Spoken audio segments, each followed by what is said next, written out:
Buenos días, mi nombre es Jonathan Barberá, perteneciente al Departamento Técnico de TRESA. Desde TRESA queremos mostrar un doble agradecimiento a los organizadores de este evento por su invitación y, por supuesto, a todos ustedes por su asistencia. En esta presentación queremos compartir con ustedes ciertos retos, ciertos desafíos que acontecen durante la producción de harinas y grasas de origen animal, así como la introducción de ciertos aditivos que nos van a ayudar durante el procesado y a la estabilización de los productos finales.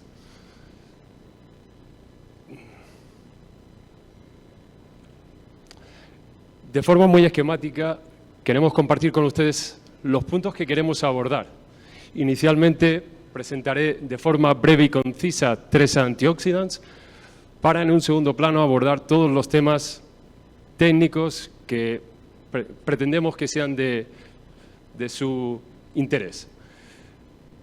Iniciaremos con la presentación de TRESA, pasaremos a un capítulo técnico donde abordamos, digamos, la estabilización, métodos analíticos e incertidumbres analíticas. Un siguiente capítulo que abordamos el tema de la autocombustión y finalizamos con otros desafíos que acontecen durante la producción. Permítanme de forma breve y concisa presentarles a TRESA. TRESA es una empresa española que nace en el año 2000, orientada al desarrollo de formulaciones sinérgicas de antioxidantes y conservantes para diferentes sectores industriales, en particular el rendering y el pet food. El pilar de todo su desarrollo se fundamenta en el concepto quimiodisponibilidad, esto es, obtener el máximo beneficio de los principios activos utilizados, atendiendo a las características físico-químicas de aquello que pretendo estabilizar. Esto nos garantiza un escudo para el futuro del mañana, que junto con soluciones, desarrollos, innovaciones de formulaciones con antioxidantes naturales, soluciones adaptativas y un asesoramiento particular y especializado para cada empresa, hacen de TRESA un partner de confianza. Dicho esto, pasamos al plano técnico. Durante el procesamiento de la materia prima, el subproducto cárnico, es importante conocer todas las variables de proceso que van a definir la especificación técnica de la harina y o grasa. En resumen, estas variables de proceso son frescura de la materia prima, condiciones de proceso, formulación de antioxidante y el punto o puntos utilizados para la estabilización. Todo ello nos va a definir la especificación técnica de la harina o de la grasa.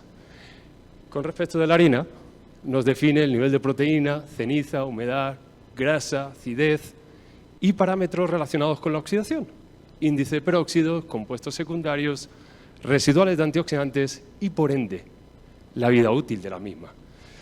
Pero llegados aquí, permítanme una reflexión, porque teniendo siempre las mismas condiciones de proceso, en términos de frescura y de condiciones de proceso, todos estos análisis siempre presentan fluctuaciones. Y no ello significa que sean diferentes harinas o que el estado de oxidación sea netamente distinto. Esta reflexión nos obliga o nos lleva a una necesidad, que es enlazar correctamente nuestra especificación técnica de la harina con aquello que demanda el cliente. Porque, atendiendo a nuestra experiencia, es importante poner en común, por ejemplo, todo el sistema analítico que se va a utilizar para medir todas las variables anteriormente citadas, y eso nos va a permitir generar una relación de confianza, valor y, por supuesto, una fidelización del cliente. A partir de aquí en adelante, quiero mostrar algunos ejemplos en los que una falta de conocimiento de los métodos de análisis y una falta de comprensión de los resultados analíticos nos pueden llevar a conclusiones erróneas e incluso a rupturas de acuerdos. Pasamos al primer caso. Hablamos de una harina de pollo estabilizada con un antioxidante sintético. Se muestrearon durante el proceso de producción 5 muestras en 5 horas no consecutivas, pero en 5 horas. Esas muestras fueron divididas, una fue enviada al laboratorio externo y las otras al laboratorio de 3A, para llevar a cabo, digamos, el análisis de la variable en cuestión, el índice de peróxidos. Como podemos ver, los valores del índice de peróxidos en un laboratorio externo son netamente más altos que los obtenidos en el laboratorio de 3A. Hablamos de un valor mínimo de 6,3 y 9,6, 9,8 en laboratorios externos, mientras que en el laboratorio de 3A hablamos de un valor de 1,4, 2,6, incluso 4,6. Es importante las diferencias entre los laboratorios externos y los laboratorios internos, en este caso de 3A. Pero incluso podemos llegar a hacer una comparación, porque en 3A se hizo el mismo análisis atendiendo a dos métodos distintos. Y podemos ver cómo las dos líneas de abajo, la línea verde clarita y verde oscura, incluso marcan diferencias entre ellos. Esto nos lleva a que no solo es el muestreo, no solo son las condiciones de transporte, no solo son el almacenamiento de esas muestras, sino también los métodos seleccionados para llevar el citado análisis. Más ejemplos que les pongo. En este caso es un ejemplo muy parecido, pero se utilizó en este caso un alimento para mascotas. En este caso se utilizan dos piensos. Los piensos fueron divididos, se externalizaron a dos laboratorios y se hizo en el laboratorio de 3A. En el primer pienso, en la primera croqueta, vemos que los valores de peróxidos de 3A y del laboratorio número 1 son bastante similares. En cambio, en la segunda muestra, el laboratorio de 3A emite el dato más bajo. Aquí hay una pregunta importante, porque para esta variable, ¿cuál es el verdadero valor? No es fácil definir cuál es el verdadero valor para el índice de peróxidos en harina y en croqueta, insisto, harina y en croqueta, porque no hay un método estandarizado, a título internacional, para esta variable. Sí en grasas y aceites, pero no en harinas y croquetas. Por lo tanto, es determinante la selección del laboratorio y el procedimiento para llevar a cabo el citado análisis. Mostramos un ejemplo más. En este caso se trata de una harina de pollo. Se define un objetivo de residual de antioxidante de BHT y galato de propilo de 275 y 190 respectivamente, y los análisis arrojan valores de 253 y 167 partes por millón, lo que nos hace pensar que no se cumple el objetivo. Pero volvamos al concepto de incertidumbre, porque todo método de análisis tiene una incertidumbre, es decir, una fluctuación. No siempre voy a tener el mismo valor, ese valor va a ser fluctuante.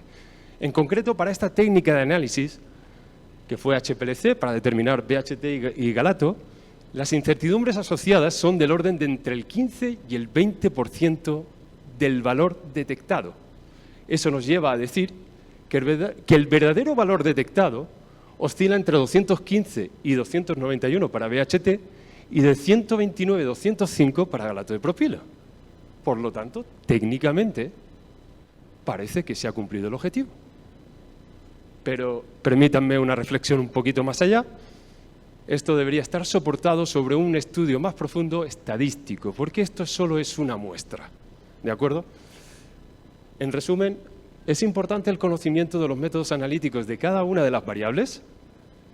Debemos gestionar correctamente las incertidumbres de cada parámetro. Nosotros, desde 3A, realizamos muchas intercomparaciones entre nuestro laboratorio y otros laboratorios externos, y también se los recomiendo, porque siempre hay que comprobarse a uno mismo. Y finalmente, algo que desde nuestra experiencia recomendamos es, durante el proceso productivo, evaluar cuáles son los procesos que pueden dar lugar o intensificar los procesos de oxidación. Pasamos a un apartado técnico que llamamos autocombustión. Quiero mostrarles dos recortes de prensa, porque en realidad la combustión espontánea es algo más común de lo que pensamos. Aquí hay dos matrices, en este caso es carbón y estiércol, en el que sufren procesos de autocombustión. Bueno, es importante, como bien saben ustedes, el triángulo del fuego, para que coexista una combustión hacen falta tres variables: combustible, comburente y la energía de activación. La energía de activación no es más que una chispa, una llama, un punto incandescente.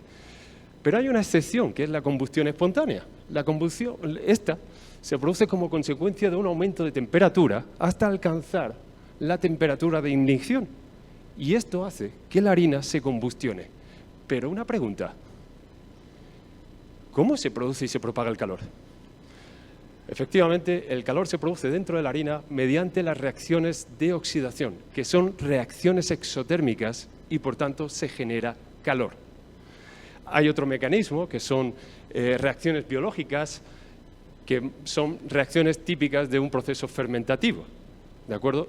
Nuestra experiencia también nos confirma que esto así sucede, ¿de acuerdo? ¿Qué variables tengo para poder controlar este proceso de autocombustión? En primer lugar, el disponer en una planta de un enfriador. La ausencia de un enfriador me va a introducir un mayor riesgo de autocombustión. Por supuesto, la cantidad y tipo de grasa. A mayor cantidad y cuanto más poliinsaturado, mayor riesgo de autocombustión.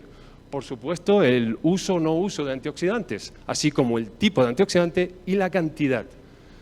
Por supuesto, una temperatura de ensacado alto va a conllevar a mayores riesgos. La humedad de la harina, en este caso la humedad actúa como vector energético. El agua es conductora térmicamente y por tanto me permite, digamos, extender ese calor al resto de la harina, ¿de acuerdo? Y finalmente las condiciones de almacenamiento, digamos un almacenamiento donde tengo corrientes de aire, pues ayuda a disipar el calor, pero una vez iniciado el proceso de combustión, no les recomiendo que lo airen, ¿de acuerdo? Sería más bien lo contrario, necesito consumir todo el oxígeno que hay dentro. Pasamos a otro punto, que son otros desafíos que hemos encontrado dentro de la industria. Un primer desafío sería la compactación que acontece en la harina previo a la molienda, ¿de acuerdo? El otro desafío es la aparición o crecimiento fúngico de moho en el exterior de la saca, ¿de acuerdo? Y finalmente, las mayores necesidades de antioxidante como consecuencia de tener alta proporción de cenizas, hierro a través de la sangre. Empecemos con el primero, ¿qué factores influyen en la compactación?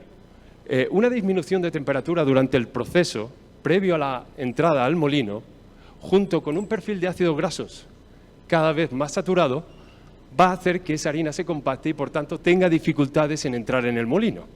Pero no solo estas variables, sino también la cantidad acumulada en esa tolva de acumulación, la temperatura y, por ende, la humedad van a ayudar a que todo eso se compacte y, por tanto, pueda tener problemas en la entrada del molino.